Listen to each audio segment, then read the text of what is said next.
अब इस माहौल में मैं कैसे होमवर्क करूं, मैं कैसे जज करूं कि इस डेटा से मैं क्या कॉम्प्रिहेंड करूं।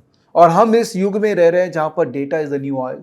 हम सारी बातें, सब एनालिसिस डेटा के अराउंड करना चाहते हैं और हमको सही डेटा का एक्सेस नहीं मिल रहा। वीडियो शेयर कीजिए ताकि रेगुलेटर तक पहुंचे, एक्सचेंज तक पहुंचे, कंपनीज तक पहुंचे कि ये डेटा अगर हम अच्छे से नहीं देंगे तो आप इनजस्ट कर रहे हैं एक आम आदमी के लिए जो आपके वेबसाइट पे डिपेंडेंट है। हेलो दोस्तों, इस वीडियो में मैं आपको अपनी एक परेशानी बताना चाहता हूँ। बड़ा परेशान हो गया हूँ और कुछ दिनों से जब मैं फाइनेंशियल मार्केट का डेटा को एनालाइज कर रहा हूँ ना, तो मेरी परेशानी और बढ़ती जा रही है। ये जो कॉर्पोरेट डेटा है, कॉर्पोरेट डेटा मतलब जो कंपनीज रिपोर्ट करती हैं एक्सचेंजेस को अपने share holding pattern, quarterly results वगैरह को, ये कॉर्पोरेट डेटा को मैं और मेरी टीम सिंप्लीफाई करने की कोशिश कर रहे हैं स्टॉकेज के अंदर में। लेकिन आप ऐसा सोचिए कि अगर जो सोर्स है वहीं से ही डेटा गलत आएगा तो मैं कैसे सिंप्लीफाई करूंगा, क्योंकि सोर्स ही सेंसिटिव नहीं है अपने डेटा को सही तरीके से प्रेजेंट करने में।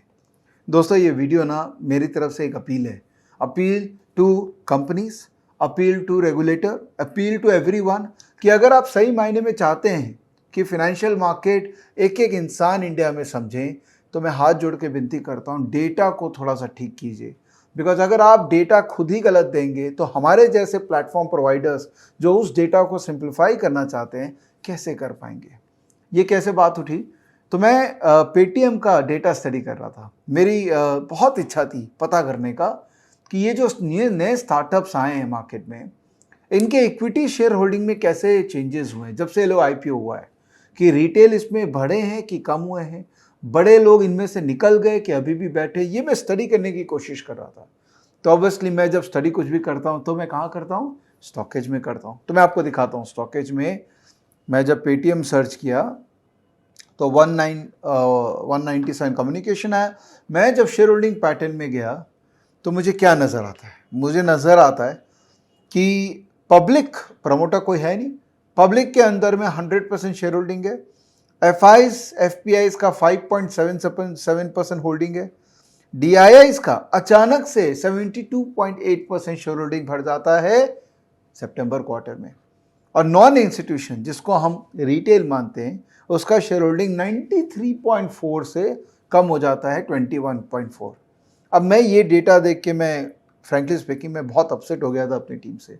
मैंने बोला यार ये क्या हो रहा है, ऐसा कोई डेटा देता है क्या, इससे हम क्या इन्फर करने की कोशिश कर रहे हैं, इससे क्या पता लग रहा है कि किसने कितना स्टेक बढ़ाया, ये डेटा क्या सही है। तो हमारी टीम ने इस पर डीप इन्वेस्टिगेशन किया, क्योंकि देखिए हमारी टीम बहुत सेंसिटिव है इस मामले में और कुछ भी चीज़ों को लाइटली नहीं लेती है। तो हम गए बीएससी का साइट पे और बीएससी का साइट पे हमने सर्च किया पेटीएम को। तो बीएससी इंडिया, मुझे बीएससी इंडिया की साइट अच्छी लगती है क्योंकि डेटा पॉइंट ऑफ व्यू से इसके अंदर में ऑल्दो साइट का डिज़ाइन बहुत अजीब सा है, बट डेटा चलो क्योंकि एक्सचेंज है तो वहाँ से डेटा हमको मिल जाता है। तो मैंने जब पेटीएम की वेबसाइट पे गया मैं, तो शेयर होल्डिंग पैटर्न में गया तो बहुत ही सिंपल है। शेयर होल्डिंग पैटर्न में सामने मुझे एक सिंपल सा नज़र आ गया शेयर होल्डिंग पैटर्न, ये सितंबर एंड का क्वार्टर का है।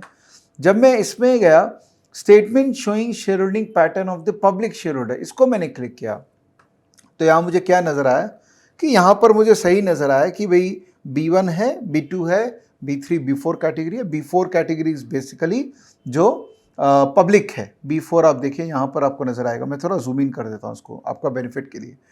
B4 कैटेगरी में क्या आ रहा है, B4 के कैटेगरी में आ रहा है नॉन इंस्टीट्यूशंस, ठीक है। ये B4 है by the way, non institution के अंदर में ये टोटल आ रहा है 21.41, ठीक है। और यही डेटा स्टॉकेज में दिखाया हुआ है, तो बात तो कोई प्रॉब्लम नहीं है, सब कुछ परफेक्ट है।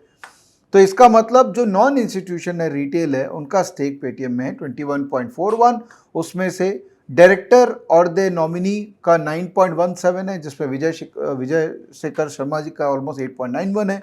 ऐसे रेसिडेंट इंडिविजुअल जिनका 2 लाख से नीचे इन्वेस्टमेंट है वो 6.37 है। मैं एक्चुअली देखना चाह रहा था कि ये बढ़ा है कि ये कम हुआ है। और 2 लाख से ज़्यादा वाले 5 लोग हैं, उनका स्टेक है 0.29। ये हो गया सितंबर क्वार्टर का। अब मेरी इच्छा हुई कि जरा जून क्वार्टर को देख लिया जाए, तो चलिए जून क्वार्टर में चलते हैं। वो कैसे जाएंगे, बड़ा टेढ़ा मेढ़ा तरीका है। तो समझ में आया कि यहाँ एक आर्काइव है छोटा सा बीएससी के साइट पे, और हम यहाँ जून क्वार्टर में चले गए। चलिए चलते हैं अंदर में। जून क्वार्टर में जाके अगेन मैंने सेम काम किया, पब्लिक शेयर होल्डिंग्स का लिस्ट मंगा लिया इनसे। अंदर चलते हैं और यहाँ जब देखते हैं तो यहाँ तो B4 नज़र ही नहीं आया है, यहाँ है B1, B2, B3।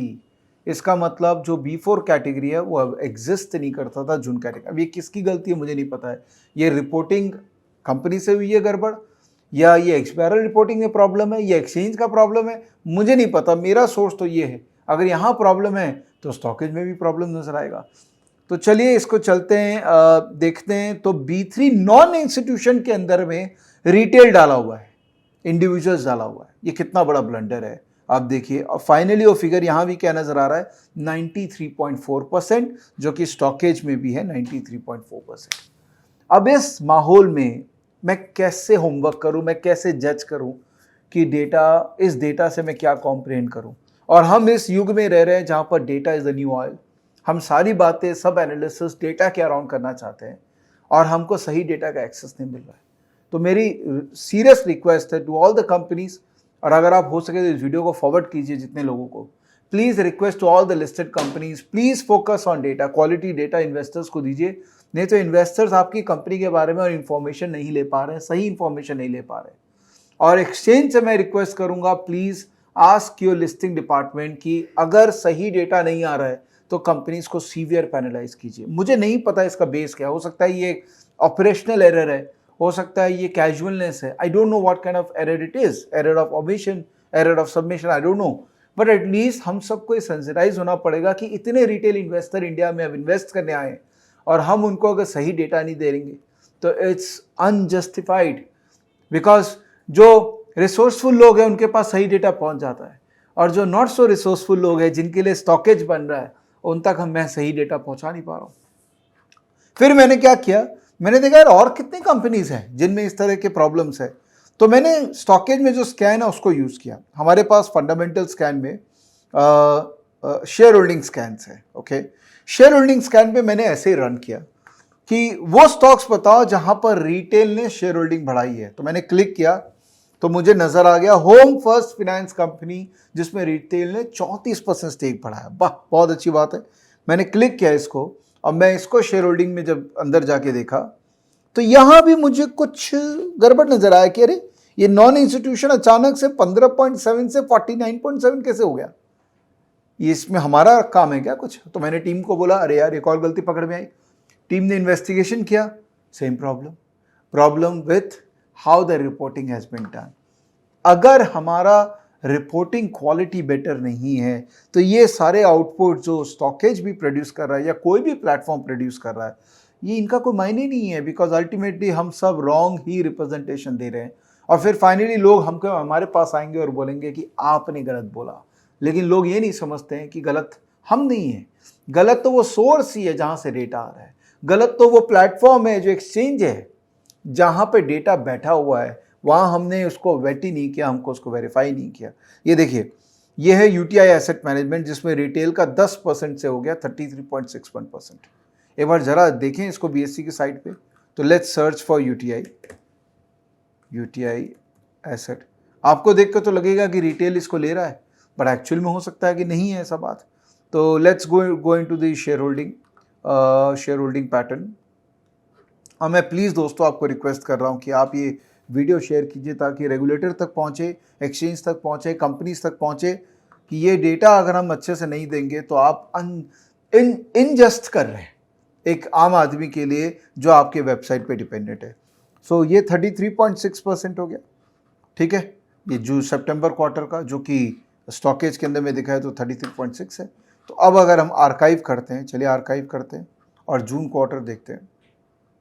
तो हो सकता है कि ये कुछ चेंजेस हुआ हो, रिपोर्टिंग फॉर्मेट में चेंजेस हुआ, कुछ भी फॉर्मेट में चेंजेस हुआ हो, तो अगर वो पब्लिकली कम्युनिकेट कर दिया जाए कि भाई फॉर्मेट में चेंजेस हुआ है जिसके कारण डेटा आपको अलग अलग नज़र आएगा, तो at least we can talk to public, right. और फॉर्मेट में चेंजेस कैसे हो सकता है, तो वो भी इनको सोचने वाली बात है। अब वो कैसे सोचेंगे, कैसे करेंगे, वो उनका लुकआउट है, मेरा लुकआउट नहीं है। और यहाँ पर नॉन इंस्टीट्यूशन के अंदर में इसमें भी B4 की अवेलेबल नहीं है, और B4 के अंदर में इन लोगों ने कुछ डाल दिया, तो 10.55% स्टेक है इसके अंदर में, which is from a stockage perspective हमारा रिपोर्टिंग सही है। बट अगर आप वो कहते हैं ना कि there is a devil in the print, तो आप अंदर जाके देखेंगे तो आपको समझ में आएगा कि भैया ये तो कुछ और ही बातचीत है, तो इससे तो हमको बच के रहना है। सो अब हम लोग क्या करें, एज अ आम आदमी हम क्या करें?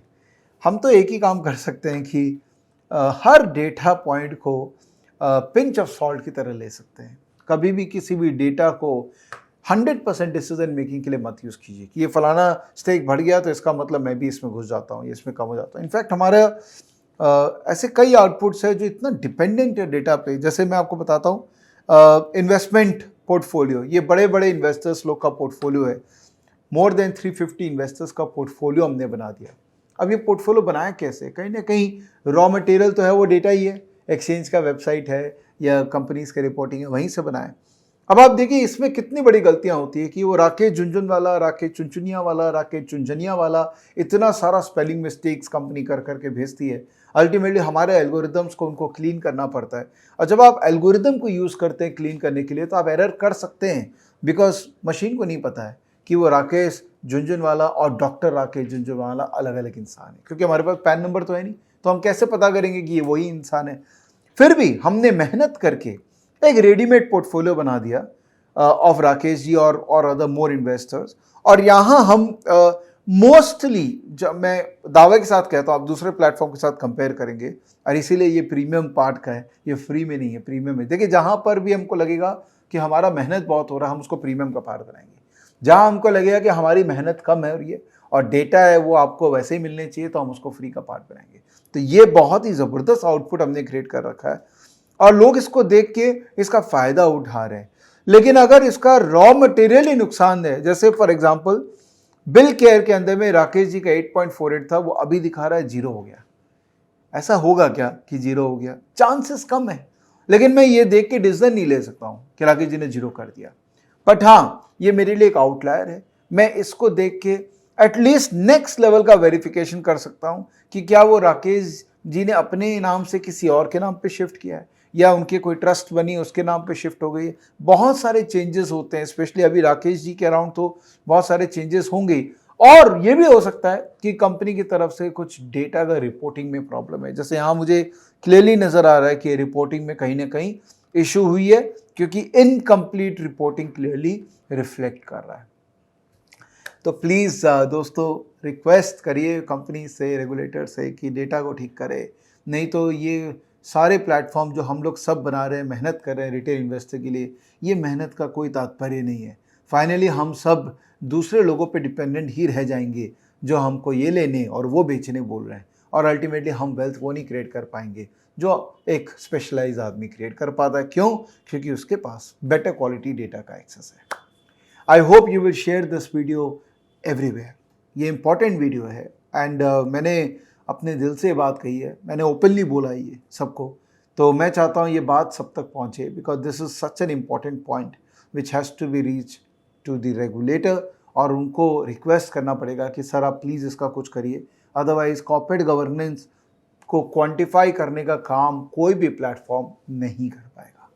चलिए, thank you so much for watching this video and have a great life ahead, and please take care of yourself. Bye bye.